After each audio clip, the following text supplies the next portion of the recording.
they feel differently. Epstein was just indicted, accused as a serial child predator and trafficker. What you need to know about how we got here and how far this may go. Next. Using that money and those pals to hide his crimes, so the reach of what and who this case touches now may be dramatic. Federal prosecutors in New York said the defendant is a registered sex offender and a continuing danger to the community who faces devastating evidence supporting deeply serious charges. Like what? According to the indictment unsealed today, between 2002 and 2005, Epstein paid girls as young as 14 to have sex with him. He worked with employees and those around him to lure girls to his home. He even allegedly paid his victims to recruit other girls. But a lot of that, really most of it, was said back then. So what's new now? Why the new indictment? After his arrest, federal agents searched Epstein's Manhattan mansion. They found what they call a vast trove, hundreds, possibly thousands of lewd photographs of young-looking girls. Who knew about him back then? Who helped? Who came forward since then? A lot of somebodies were around this man. Our current president joked about Epstein in 2002. It's about the same time former President Bill Clinton and Britain's Prince Andrew were flying around on the world, flying all over the world with Epstein on his private plane. While Clinton's spokesperson put out a statement saying he knows nothing about the allegations and explaining his trips, he's not alone. Epstein's social circle is said to include Harvard professors and administrators, Nobel Prize-winning scientists, actresses, actors, philanthropists. So who's who? Wealthy and powerful people. Connections and money paid off in the past. Most notably in 2008 when Epstein was gift-wrapped what the Miami Herald called, quote, the most lenient sentence for a serial sex offender in U.S. history. What was it? 18 months, 13 served. During those 13, 6 days a week, 12 hours a day at the office. All allowed. You've never heard anything like that, me either. The man who signed off on that deal, Alexander Acosta, he was a U.S. attorney in South Florida. He is now the U.S. Labor Secretary in President Trump's cabinet. So what changed? That's that nagging question. Earlier this year, a federal judge ruled that the Department of Justice violated the law by failing to confer with Epstein's victims about the deal. We covered that development. That shines a bright light on now. A full accounting of that case will almost certainly be part of the scrutiny surrounding these new allegations, including any new crimes that don't date back to the early 2000s. This time, it may be different because, despite all the years of reporting, there's something rare going on here.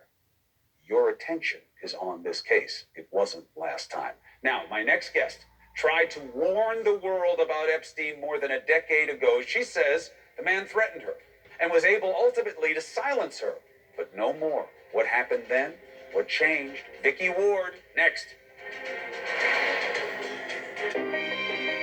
With all that proof of real prurience at a minimum, get such light treatment.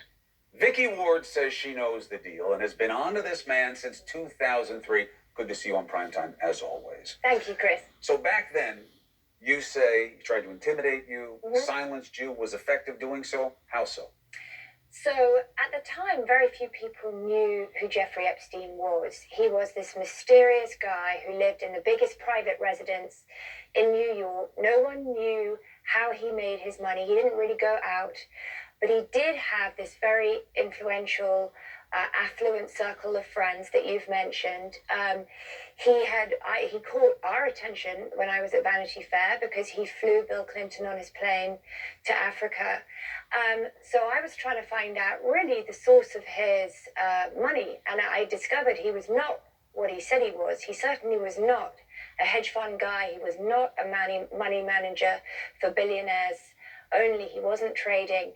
What I did discover is that he had been mentored by a man named Steve Hoffenberg, who was at that time serving a 20-year jail sentence for masterminding the biggest Ponzi scheme in American history pre-Bernie Madoff. But we never heard anything about an investigation of his money.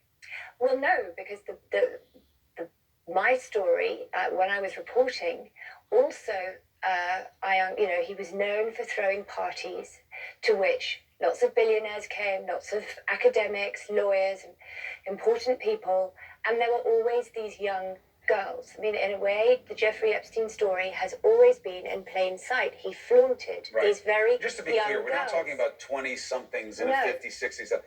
Young, teenage, and below. Absolutely. Many at that time, you know, people would talk to me at the parties. They often didn't even speak English. And there was always a sort of nod and a wink.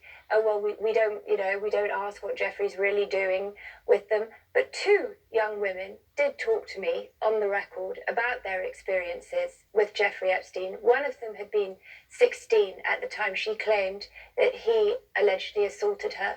Her sister had been a little older. Their mother also went on the record. Their characters were vouched for by several sort of really well-respected New Yorkers, including the artist Eric Fischel. Jeffrey Epstein would call me up all the time and ask how the story was going and what did I have on the girls? What did I have on the girls? And he would say to me, you know, Vicky, if I don't like the way this story turns out, something bad is going to happen to you. Something bad is going to happen to your unborn children. I was pregnant with twins. And then he would say, and by the way, that's off the record, and sort of laugh. As the story went through serious fact checks, serious legal vetting, he suddenly appeared in the magazine's editor's office.